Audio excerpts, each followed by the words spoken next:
ભાઈ 10 ગાડા લાવ્યા છે, એ 5 ગાડા લાવવાના છે. જો બીજી ગાડી હોય તો આવો, જે વસ્તુ લાગશે. હા તો ડિસેમ્બર લગાવી ઉપર પેલા કુલર લેવા સાથે 4 જણા થવા હાલો તમે. હાલે હાલો એ વખત કરવું તો જોઈએ ને બધા. વેતનને બોલાવો તો હવે. પરેશભાઈ એવું નાતો હો. હા નાતા હો. ફરિયાદ સાહેબ બની ગયો છે કે હવે મહેમાન આવે છે હવે. હાલો લાવીએ.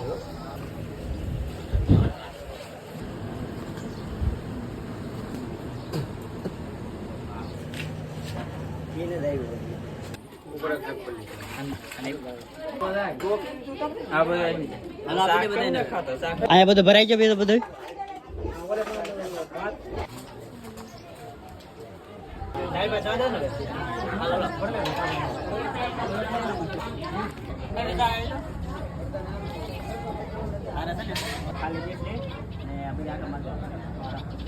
ફરિયા હાલ લેવા ખાવું ને. મહેમાન બેસી જા. હા એ બધા જાય ખાઈ લીધું. હાલો ભાઈ. ભાત નાખ દો. રોટલો ઓલામાં લે કામ બી દે તમને.